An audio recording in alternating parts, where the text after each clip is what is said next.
우리가 늘 말씀이 귀하지만 오늘 말씀은 특별히 우리가 믿음의 삶을 사는데 우리가 복음을 간직하고 사는데 굉장히 중요한 말씀입니다. 그래서 오늘 날씨가 덥고 습하고 그러니까 말씀에 집중할 수 있는 예배에 집중하기가 참 어려운데 그럴 때일수록 여러분 마음을 다잡으셔서 참된 예배자로 주의 말씀을 들을 수 있는 은혜가 여러분 가운데 있기를 주님의 이름으로 축복합니다. 더우시면요 기도하세요. 마음으로 기도하시면요 내 몸의 체온도 낮춰주심을 우리가 경험하게 됩니다. 할렐루야. 저 그런 것도 경험하거든요. 근데 그런 은혜가 있기를 바랍니다. 여러분 성경과 이 땅의 역사를 보면은 기독교가 거의 모든 시대와 상황에 상관없이 어려움을 당하고 핍박을 받아왔음을 우리가 알게 됩니다. 여러분 세상에서는 이렇잖아요. 조금 옳은 일을 하고 선한 일을 하면은 세상의 사람들이 우리를 귀하게 여기고 세상의 사람들이 그런 일을 하는 사람들을 좋게 여기고 아주 잘 대해주기도 합니다. 그러나 유독 기독교만은 그렇지 않았다는 것입니다. 기독교인들은 올바른 삶을 살았고 초대교회도 보면은 그리스도인이라 그러면은 그들이 믿는 종교는 거부했지만 그들의 삶이 발랐고 기독교인들의 삶은 발랐습니다. 그럼에도 불구하고 유독 기독교인들은 늘 핍박의 대상이 되어왔음을 우리가 역사를 통해서 알게 됩니다. 그러니까 옳은 일이냐 나쁜 일이냐 때문에 핍박을 받은 것이 아니라 우리가 그들이 핍박을 받은 이유는 무엇이었냐를 시대를 막론하고 우리가 진단할 수 있는 것은 뭐냐면은 그리스도인이 핍박을 받는 이유는 윤리의 문제가 아니라는 것입니다. 진리의 문제라는 것입니다. 그들이 믿는 것 때문에 그 진리 때문에 그들은 핍박을 받아왔다는 사실을 알게 됩니다. 우리가 읽었지만 사도행전 3장에도 보면은 사도들이 안진뱅이를 고치고 그런 많은 병자를 고치고 옳은 일을 합니다. 그러면은 사람들이 안진뱅이로 살던 구걸하며 사는 인생의 인생을 바꾸었으니까 그들이 칭찬받아야 됨에도 불구하고 그들은 핍박의 대상이 되었음을 성경은 우리에게 말씀하고 있습니다. 그러니까 왜 그들이 핍박을 받았는가? 윤리적인 문제가 아니라는 것입니다. 옳고 선한 일이냐의 문제가 아니라 진리 때문에 그들이 핍박을 받았다는 거죠. 그러니까 세상이 추구하는 의와 예수 믿는 사람이 추구하는 의가 근본적으로 달랐기 때문이라는 것입니다. 이게 다른가? 우리가 말씀을 한 군데 보겠습니다. 빌립보서 3장 5절로 6절에 보시면 이렇게 기록되어 있습니다. 우리 다 같이 한번 읽겠습니다. 시작.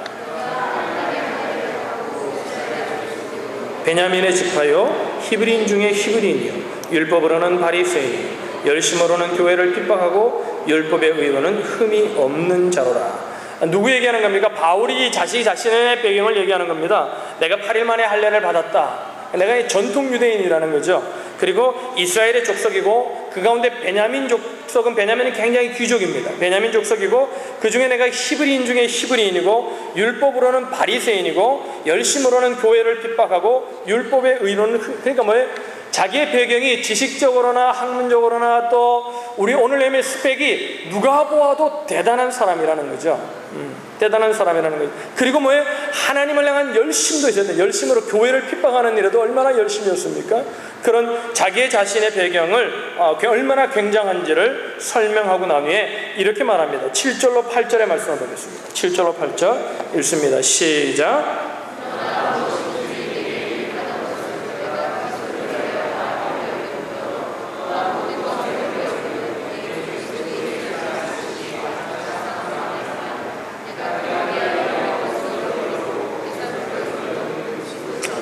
그렇게 자기가 이렇게 살면 내가 되는 거구나 하고 살았던 그 모든 삶의 배경과 모든 것들을 다 버렸다는 것입니다. 이어지는 9절에 이렇게 말합니다. 9절 우리 다 같이 한번 읽어보죠. 읽습니다. 시작. 그 안에서 발견되려 함이니 내가 가진 의는 율법에서 난 것이 아니요 오직 그리스도를 믿음으로 말미암은 것이니 곧 믿음으로 하나님께로서 난 의라. 그러니까 바울은 자기의 지식, 학식 또 자기의 배경, 혈통 대단한 뿌리에서 났으면서도 열심의 정도로 볼 때도 굉장했지만 그런 것들을 다 버렸다고 얘기합니다. 왜 그렇게 했습니까? 그것들이 의인 줄 알고 살았는데 예수 그리스도를 만나고 나니까 복음을 깨닫고 나니까 그것이 의가 아니라는 걸 깨달아서 그것을 다 버렸다는 거죠. 그리고 그리스도를 믿고 내가 참된 의로운 자가 되었다. 하나님께로 난 의를 받았다. 이렇게 그는 고백하고 있습니다. 여러분 세상과 그리스도인들의 충돌의 이유가 무엇입니까? 우리가 옳게 살고 자기들에게 어떤 해를 끼치지도 않고 그래도 선한 삶을 살려고 함에도 불구하고 우리가 그들과 충돌을 일으키는 일들은 겉으로 보면은 관계 때문이고 겉으로 보면 여러 가지 상황 때문이고 배경 때문이지만 물론 그것이 전혀 연관없는 건 아니지만 그러나 바울은 무엇을 얘기하면 그것은 겉으로 드러나는 모습이고 그 뿌리에 보면은 무엇이 있냐면 그들이 가지고 있는 의와 우리가 가지고 있는 의가 다르기 때문이라는 것입니다. 그래서 한 식구임에도 불구하고 이 뿌리가 다르면은 식구들 간에도 여러 가지 얘기를 하다면 서로가 통하지 않고 서로가 분쟁이 일어나는 일들이 생겨날 수 있다는 것입니다. 그러니까 바울은 이런 얘기, 아무리 율법적으로 내가 아무리 선하게 아무리 아름답게 삶을 산다 할지라도 율법의 행위로 구원받을 영혼은 하나도 없다. 오직 그리스도를 통하여만 내가 구원받을 수 있다는 얘기를 하고 있는 것입니다. 그러니까 근본적으로 충돌하는 거죠. 여러분, 원래 인간들은 그렇지 않습니까? 누가 좀 선한 일을 하면은, 누가 좋은 일을 하면, 바른 삶을 살면 좀 칭찬해주고 칭송받고 대우받기를 원하는 것이 인지상정인 것 같습니다. 근데 어떤 선한 일을 하고 있는 사람에게, 나름대로 좋은 삶을 살고 있는 사람에게, 나름대로 사람들에게 존경을 받으며 살고 있는 사람들에게 가서 이렇게 말합니다. 선한 일을 하고 있는 사람에게 이렇게 얘기하는 거예요. 야, 참 열심히 사시네요. 그러나 열심히 하시는데 그렇게 해서는 안 됩니다. 당신의 시도는 그냥 발부둥 칠 뿐이고 근본적인 해결책이 아닙니다. 이럴 때 얼마나 화가 나겠어요. 얼마나 세상 말로 열받겠어요. 그죠? 그러니까 이런 분노를 피하기 위해서 신자들 가운데, 그리스도인들 가운데 양보하는 분들이 있습니다. 화평한 게 좋은 거 아니냐? 그러니까 복음의 얘기하지 않고 그냥 우리가 양보하면서 살자, 서로 좋은 게 좋은 거다 이러면서 우리가 사는 분들이 있습니다. 그리고 이렇게 얘기합니다. 인간의 자리에서 살 때는 뭐 칭찬도 해주고 대단하십니다. 근데 여러분, 그렇게 해줘서 조금 괜찮아졌을 때 또 복음을 전해보십시오. 그럼 뭐예요? 또 분쟁이 일어납니다. 근본적인 의의가 다르기 때문에 그렇습니다. 마틴 로이드 존스는 이런 얘기를 했습니다. 우리가 진짜 십자가의 복음을 증거한다면 사람들의 반응은 분노하든지 회개하든지 둘 중에 하나일 수밖에 없다. 짧은 목회지만 저도 목회하면서 많은 분들에게 복음을 전하고 예수 그리스도를 영접하는, 복음을 전하는 그 현장 가운데 나타나는 현상을 보면 중간은 없어요. 둘 중에 하나예요. 한 사람은 아주 강렬하게 거부하면서 분노하든지 화를 내든지, 사람의 성격에 따라 다르겠지만 분노하든지, 한 사람은 돌이켜서 회개해서 주님께로 돌아오든지 둘 중에 하나밖에 없다는 것입니다. 제가 처음 예수를 믿고 난 후에 제 마음이 너무나 뜨거워져가지고 가장 먼저 생각나는 사람들이 제 가족이었고 저와 친하게 지냈던 친구들이었습니다. 그래서 가족들에게도 복음을 전하고 친구들에게 복음을 전하는데, 친구들 가운데 너무나 제 친구들하고 제가 너무나 관계가 좋았거든요. 늘 관계가 늘 아름다웠고 모이면은 늘 화기애애했고 서로가 서로를 배려하고 서로가 서로를 생각하는 그런 친구들이었습니다. 근데 제 마음이 너무나 뜨거워서 그들에게 복음을 제시하면 나타나는 현상이 뭐냐면 항상 충돌이에요. 항상 부딪힘이었어요. 내가 그렇게 간절하게 눈물을 흘리면서 내가 만난 그 주님을 전할 때마다 다른 때 같으면 그 말을 들어줄 친구들이 듣지 않고 외면하고 충돌이 일어나더라는 것입니다. 이런 얘기를 하는 거예요. 야 너만 그러면 네가 믿는 것만 다냐? 그러면 인간은 아무것도 아니냐? 나는 그러면 아무것도 아니냐? 그러면서 나는 그걸 믿을 수 없다. 그리고 관계가 소홀해지는 것을 느꼈습니다. 그때 제가 복음을 다 깨닫지 못하고 그냥 핵심 복음만, 예수를 믿음으로 구원받는 복음만 깨달았지만, 그때 어렴풋이 내가 깨달은 것이면 성도와 세상 간의 충돌은 근본적으로 의를 바라보는 시각이 다르기 때문에 일어날 수밖에 없구나, 이 사실을 그때 어렴풋이 깨달았습니다. 여러분, 우리가 믿는 복음은 무엇입니까? 예수 외에는 의의가 없다는 것입니다. 믿으시면 아멘. 예수님의 십자가만이 우리를 구원할 수 있는 유일한 길이라고 믿는 것입니다. 반대로 이 복음을 증거하지 않으면 어때요? 평화가 임해요. 근데 오늘 말씀과 같이 그것은 가짜 평화입니다. 멸망으로 가는 평화이고 사람들이 죽음을 향하여 지옥으로 가는 평화이고, 예수님은 이렇게 말씀하셨어요. 오늘 우리가 말씀을 보고 있는데 누가복음 12장 51절로 52절에 보면 이렇게 말합니다. 다 같이 읽습니다. 시작. 내가 세상에 화평을 주려고 온 줄로 아느냐? 내가 너에게 이르노니 아니라 도리어 분쟁케 하려 함이로라. 이후부터 한 집에 5 사람이 있어 분쟁하되 셋이 둘과 둘이 셋과 하리니 아비가 아들과 아들이 아비와 어미가 딸과 딸이 어미와 시어머니와 며느리와 며느리가 시어머니와 분쟁하리라. 이상하죠? 예수님을 내가 화평을 주러 왔느니 샬롬 그러고 예수님 평강을 주시는 분인데 오늘 이 말씀 무슨 말씀을 하는 거예요? 아무리 한 가정에 있다 할지라도 우리가 십자가의 복음을 믿는다면 그 복음을 전할 수밖에 없기 때문에 그 복음을 전하게 되면은 그들이 돌이키지 않는 이상 그들 가운데는 가족임에도 불구하고 분쟁이 일어날 수밖에 없다는 거예요. 왜 이런 분쟁이 일어납니까? 추구하는 의의가 다르기 때문이라는 거예요. 어떤 사람은 어떤 분이 이런 얘기를 하더라고요. 그래도 목사님 가정이 평안해야죠. 맞아요. 평안해야죠. 그래서 어떤 분이 얘기해요. 분쟁하지 않기 위해서 입을 다물고 있습니다. 저는. 여러분, 그게 진정한 평화일까요? 여러분, 망하는 길로 가는 가짜 평화입니다. 인간에게 참된 복음을 증거하면은 회개하든지 아니면 분쟁이 일어나고 우리를 핍박하든지 우리를 업신여기든지 우리를 이상하게 바라보는 눈길이 일어나는데 여러분, 그 분쟁은요 인간을 살리는 길이에요. 내 안에, 내 몸 안에 암세포가 있습니다. 근데 이렇게 얘기해요. 좋은 게 좋은 거야. 그냥 잊고 지내면 되지 뭐. 그리고 좀 아프면 좀 진통제 맞고 좀 진통제 주사 맞고 그러고 그냥 넘어가요. 그럼 어떻게 돼요? 죽는 거예요. 그건 좋은 게 아니에요. 좋은 게 아니에요. 미국에 사는 우리들 가운데 우리는 그걸 압니다. 미국에서 사람들이 얘기하지 말아야 될 중요한 이슈 중에 하나가 종교의 문제입니다. 그래서 그리스도인들조차 자기와 함께 생활하는 사람들에게 그리스도에 대한 얘기를, 복음에 관한 얘기를 하지 않습니다. 그래서 그것이 평화라고 생각합니다.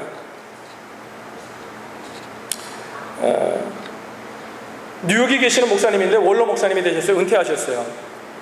큰 교회에서 목회하지 않아요. 조그마한 교회에서 목회하다가 그냥 원로 목사님 은퇴하셨는데 이 목사님이 알고 있는 지인이 대사님하고 미국에 있는 한국 대사관에 있는 대사님하고 식사를 할 수 있는 시간이 뉴욕에 오셨을 때 있었어요. 그래서 같이 한 테이블에 앉아서 식사를 했다고 합니다. 근데 이분이 원로 목사님이 조그만 교회에서 목회하시다 은퇴하신 원로 목사님이 첫 번 묻는 게 그 대사님을 만나자마자 묻는 게 뭐냐면 대사님 예수 믿으세요? 그랬더니 대사님이 점잖게 이렇게 얘기합니다.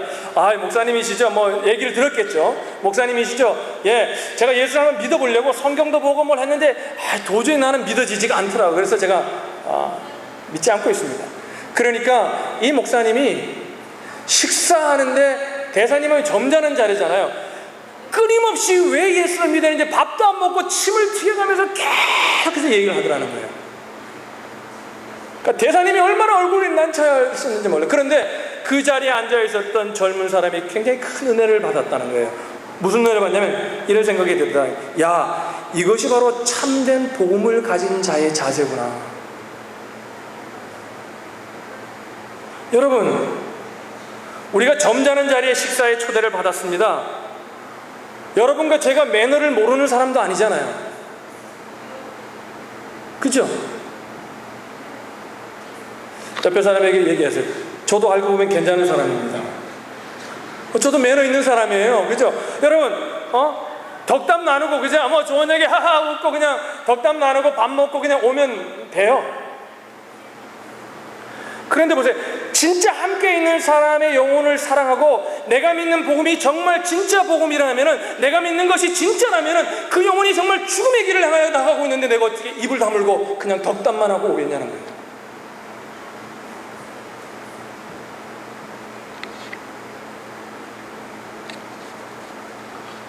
여러분, 독약을 들고 그게 독약인지도 모르고 여기 컵에다 담아가지고 마시려고 하는 사람이 있습니다. 그러면 이렇게 얘기해. 그건 독약입니다. 저는 알려드렸으니까 먹든지 말든지 알아서 하세요. 이렇게 얘기하는 양심을 가진 사람은 없습니다. 먹으려고 그러면 뭐해? 그걸 뺏어가지고 버리겠죠. 여러분, 복음은 그런 거 아닙니까? 우리가 믿는 복음은 여러분 이 땅에서가 아니라 영원한 삶에 연결되는 거 아닙니까? 믿으시면 아멘. 어떤 사람은 이렇게 말해요. 나만 독약 안 먹으면 되지 뭐. 먹지 말라고 하면 저 사람이 되게 싫어해.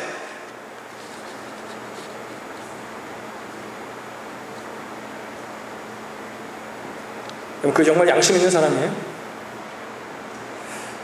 오늘 날씨도 더운데 여러분을 도전하는 말씀을 하고 있습니다. 이게 신앙의 삶 가운데 굉장히 중요한 말씀이에요. 우리가 믿는 예수, 우리가 가진 복음은 가짜가 아닙니다. 진짜입니다. 할렐루야.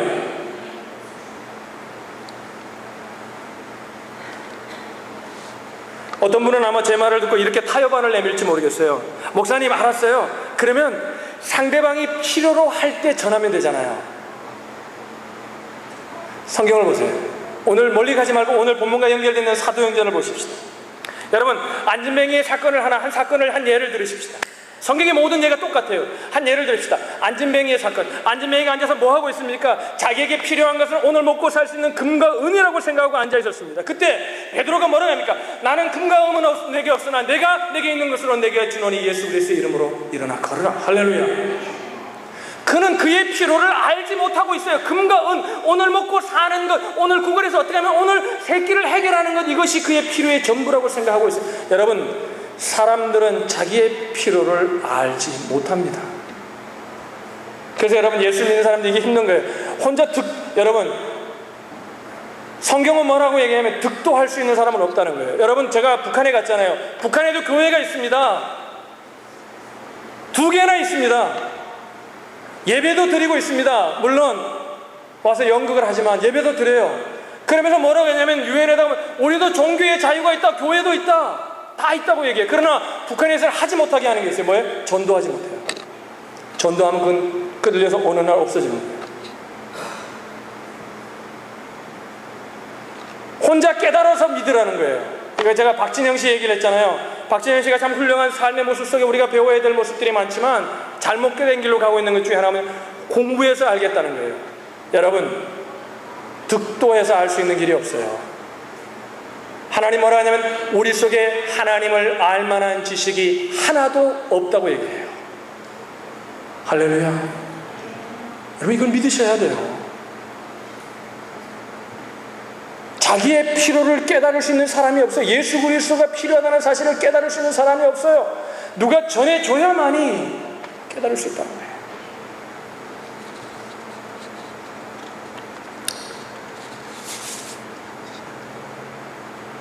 여러분, 인간은 모두 영적인 환자들입니다.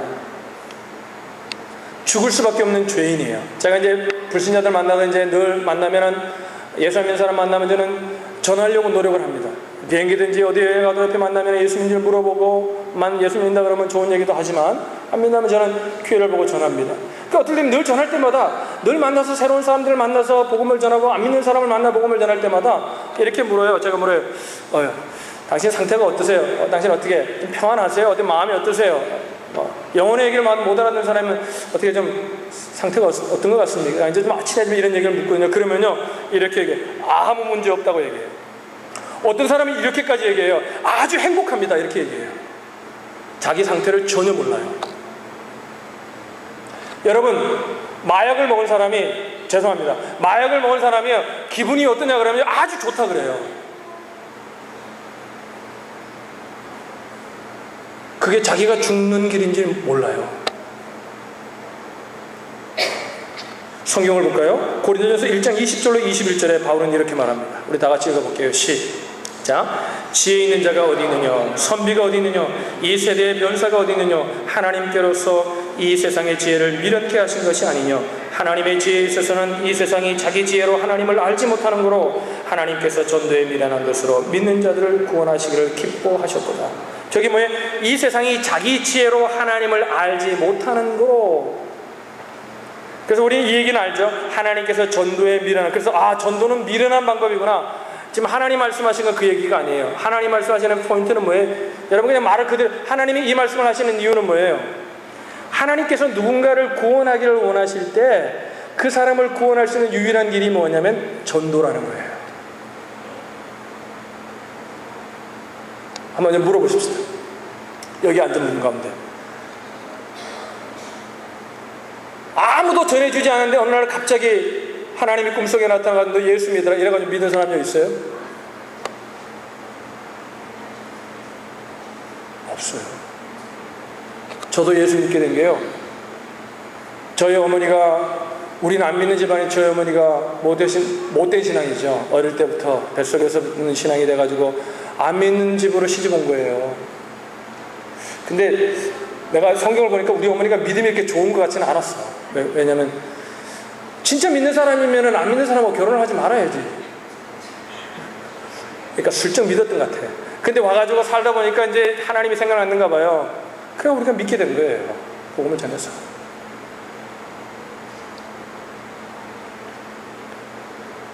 따라합시다. 전도는 득도와 반대말이다. 득도는 뭐예요?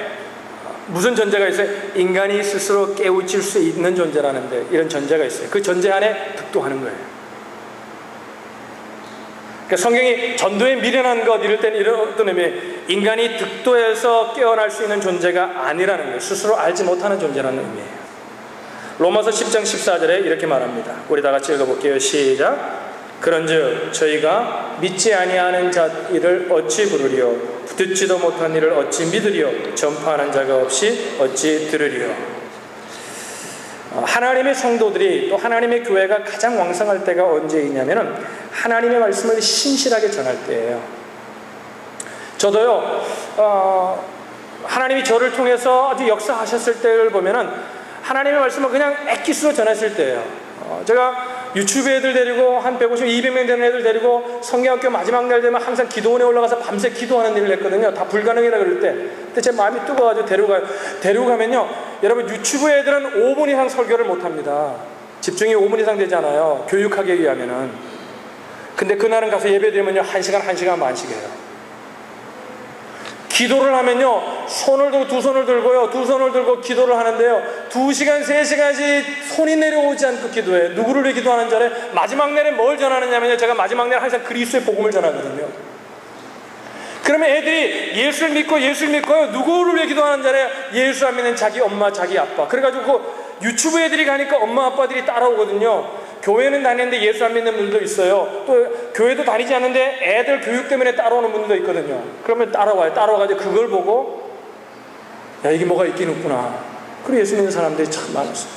그 다음 주일날 보면요, 부모님들이 등록도 하고요. 할렐루야. 복음을 엑기스로 전해야 되거든요. 그래서 선교 가보면은, 우리가 카자흐스탄 선교도 가고 이제 올 여름에 또 선교를 갑니다만은, 선교 가서 전도하고 복음을 전하는 선교를 가보면요, 어떤 사람이 가장 많이 복음의 결실을 열매를 맺냐면요, 처음 간 사람이에요. 처음 간 사람은 말도 안 통해요, 그죠? 말도 안 통해요. 막 러시아어를 우리가 어떻게 알아요? 스파시바 이거만 알지. 잘못 말하면 욕처럼 들려요. 이게 스파시바가 땡큐 이런 말이거든요. 그러니까 복음을 전하는데 뭐야? 외워가지고 몇 줄만 외워가지고 전해. 그러니까요, 가서요 정말 기도하고요, 그냥 애께서만 딱 전해. 그러면요 열매가 나타나요. 그런데 2년 3년 가면 이제 말을 좀 알아요, 이제 문화를 좀 알아요. 그러면 이제 좀 설명을 하려고 그래요. 그러면 역사가 나타나질 않아요.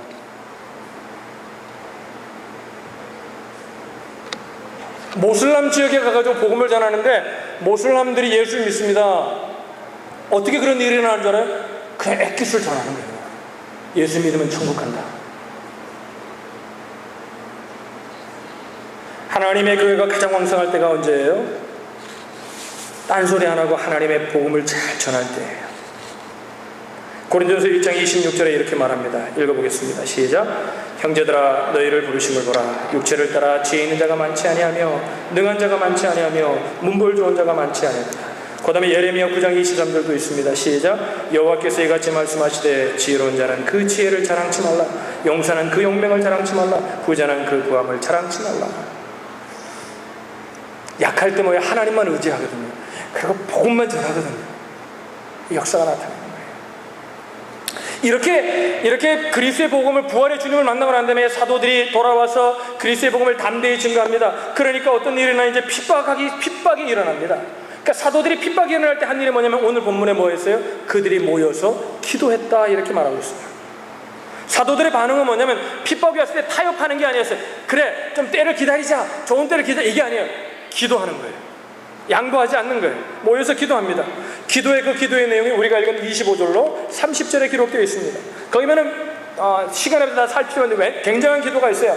25절 26절에 세상을 향하여 거절하는 기도를 합니다. 세상에서 27절에 세상을 책망하고요, 28절에 하나님의 뜻에 대한 믿음을 얘기하고요, 29절에 보면은 담대함을 구합니다. 자기들도 두려웠던 거예요. 그러나 담대함을 구합니다. 그리고 30절에 능력을 구해요. 그리고 그 기도가 다 마쳤을 때 본문 31절은 이렇게 말합니다. 우리 31절 한번 읽어볼까요? 읽습니다. 31절 읽어보겠습니다. 여러분 성경 보시면 이렇게 얘기해요. 빌기를 다함에 모인 곳이 진동하더니.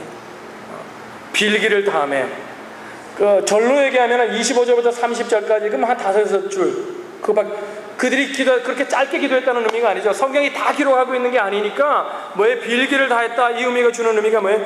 대충 기도한 게 아니에요. 정말 빌기를 다했다는 건 충분히 기도했다는 겁니다. 여러분, 사람들이 기도를 하는데요, 왜 응답이 나타나지 않고, 왜 기도를 하는데도 역사가 나타나지 않고 사람들의 마음이 뒤집어지지 않는 줄 알아요? 여러분, 기도를 그냥 적당히 하는 거예요. 기도를, 여러분, 빌기를 다 했다는 얘기는 언제까지 기도했다는 거예요? 확신이 생길 때까지 그 악한 세력을 멸할 능력을 받기까지 기도했다는 거예요. 그 빌기를 다하니 어떤 일이 벌어집니까? 모인 곳이 진동합니다. 따라합시다. 진동했다. 그러니까 하나님의 기도의 응답으로 뭐예요? 지축이 흔들린 거예요. 땅이 막 흔들린 거예요. 흔들렸습니다. 그 진동은 이런 의미겠죠. 그래, 내가 너희들의 기도를 들었다. 내가 너희들을 통해 역사하마. 하나님이 응답하신 거예요. 사랑하는 우리의 온누리 지체 여러분, 우리가 복음을 가진 자들입니다. 여러분, 주위에 있는 자들에게 복음을 전하시기를 주님의 이름으로 축원합니다. 그들이 거부할 때 중단하지 마시고 타협하지 마시고 엎드려 기도하시기를 바랍니다. 기도할 때 그들의 마음이 진동하기 시작합니다. 말씀을 마치겠습니다. 이 세상이 우리를 핍박하는 이유를 이제 조금은 아시겠습니까? 우리의 태도나 성격 때문만은 아니라는 것입니다. 추구하는 의의가 다르기 때문이라는 것입니다. 그러면 추구하는 의의를 포기하고 좋은 게 좋으니까 다 같이 화합을 이루자, 이게 종교다원주의입니다. 이단보다 더 무서운 거예요. 여러분, 지금 한국의 한 이슈를 여러분에게 마지막으로 설명하고 이 말씀과 연결되기 때문에 여러분에게 설명하고 마치려고 합니다. 지금 한국의 WCC 부산에 있는 대회 때문에 한국의 교단들이 서로들이 믿는 사람들끼리 서로 양보를 하고 난립니다. 거기에는 정치적인 이슈도 분명히 있습니다. 그러나 여러분, 저는 개인적으로 정치적인 이슈를 떠나서 저는 객관적인 입장에서 WCC를 반대합니다. 왜 반대합니까? 그건 종교다원주의예요. 거기에 무당이 와서 굿도 하고, 한번 가보세요 여러분. 스님이 와가지고 여러분 불닭에 그것도 하고 같이 다 합니다. 그러면서 뭐냐면 다 종교는 한결이라는 거예요. 결국엔 그들이 얘기하는 게 뭐냐면은, 그것을 동의하지 않는 사람도 있지만 그 종교 단체가 결국은 다 가는 길이 다르지만 다 한 곳에서 만난다. 여러분, 한번 물어볼게요. 불교를 만든 석가모니께서 그렇게 말씀하셨을까요? 다 길은 다르지만 한 길이다. 마호메트가 그렇게 말했을까요? 예수님이 그렇게 말씀하셨을까요? 누구도 그렇게 말하지 않았어요. 근데 자기들이 뭐라고? 다 하나라고.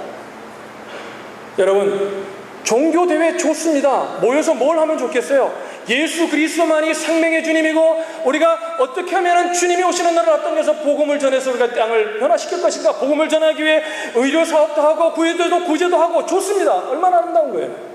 그러니까 정치적인 힘을 가져보겠다는 거예요. 그리스도만이 유일한 길이라고 생각하지 않는 모든 모임은 주님을 배반하는 것입니다.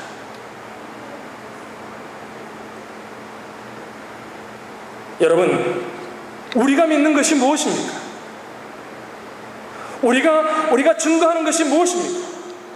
저는 제 차에 놓고 듣는 찬양 가운데 찬양보다 늘 은혜 받는 게 있어요. 김중근 목사님이 그 찬양하기 전에 이렇게 얘기해요. 예수님만이 길이하여, 예수님만이 생명이하여, 예수님만이 능력이하여. 우리는 아멘을 아무도 안 하는데 거기 보면 청년들이 모여가 대학생들 아멘 아멘 해요. 한번 따라하면, 제가 한번 여러분 하면 아멘 한번 해보십시다. 그 느낌이 어떤지. 예수님만이 길입니다. 예수님만이 능력입니다. 예수님만이 구원의 길입니다. 근데 지금 교회들이 의도가 좋으면 좋은 게 아니냐. 여러분, 의도가 아무리 좋아도 진리를 떠난 모임은 하나님이 기뻐하지 않으세요.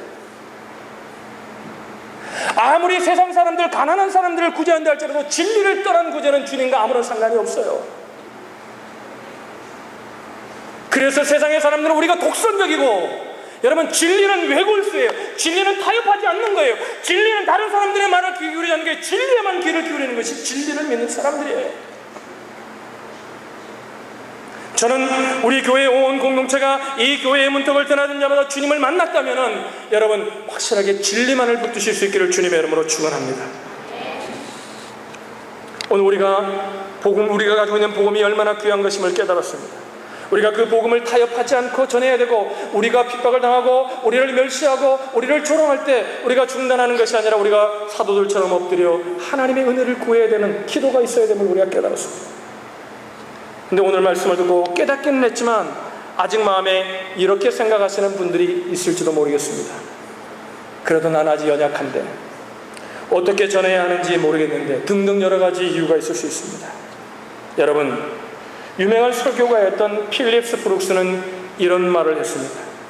그리스도인은 능력에 맞는 일을 구하는 이들이 아니라 일에 맞는 능력을 구하는 자들이다.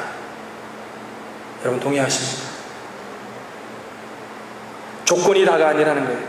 믿음의 고백이 중요하고, 우리가 그것이 해야 되는 일인가 안 해야 되는 일인가가 우리가 결단해야 될 것이라는 것입니다.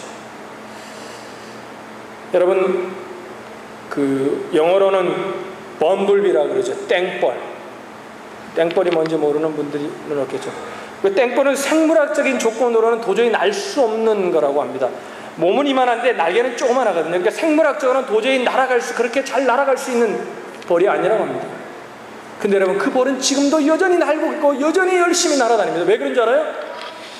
조건은 날지 못할 조건이지만 날아야 되는 이유가 있기 때문에 나는 거예요. 날아야 되기 때문에 나는 거예요. 여러분, 생물학적으로 닭은 날 수 있는 조건을 완벽하게 갖췄는데, 생물학자들이 아무리 연구해도 닭이 왜 날지 않고 있는지를 설명할 수 없다고 합니다.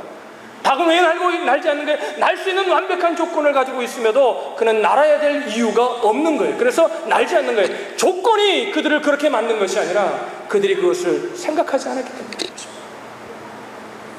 예수님께서 이런 말씀을 하셨습니다. 할 수 있다면이 무슨 말이냐? 믿는 자에게는 모든 일이 가능하다. 할렐루야. 여러분, 그리스도의 피 묻은 복음을 간직하셨습니까? 타협하지 마십시오. 미국은 종교를 얘기하지 않는 나라라고 여러분 생각하고 여러분들을 위로하고 있습니까? 여러분, 쏟고 있는 겁니다. 여러분, 죽어가는 생명이 보이는데 어떻게 그 생명에게 복음을 전하지 않을 수 있겠습니까? 저와 여러분의 삶이 자신을 위로하는 삶이 아니라 진리를 붙드는 삶이 되시기를 주님의 이름으로 축원합니다. 기도하겠습니다.